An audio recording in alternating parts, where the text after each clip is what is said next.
Thank you, President, and many thanks to Mrs McCarthy and the Internal Market Committee for presenting this question. I could wish that we had a rather more robust answer from the Council, I have to say. This situation is absolutely unacceptable, and I am going to start by making a confession. In the early 1980s, I was a lawyer in the UK, but I founded a practice with a lawyer in Germany. And we started getting these demands that we had advertised our practice in a European city guide. And even as lawyers, we felt harassed and frightened. So if lawyers feel frightened by these people, I'm sure ordinary small SMEs must.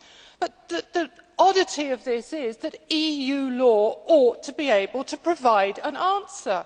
And it's seemingly failing to do so, even after 20, 30 years that this has been going on. Indeed, if you read some of the letters from these people, they're even quoting EU law back at people now to harass them even further as victims. And what do we get from the Council? I'm sorry, it's not good enough. Well, we might look at misleading advertising and we'll think about it. 30 years on, we need really something more.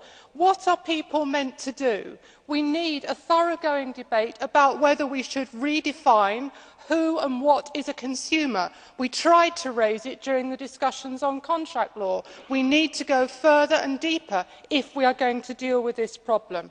Lastly, if the Member States are too timid or too frightened to deal with this, let me make another suggestion that perhaps is a little contentious here. If the Commission gives us a substantial system of collective redress, let's call it class actions, then maybe citizens will be able to take action themselves if nobody else will do it for them. Now there's a thought.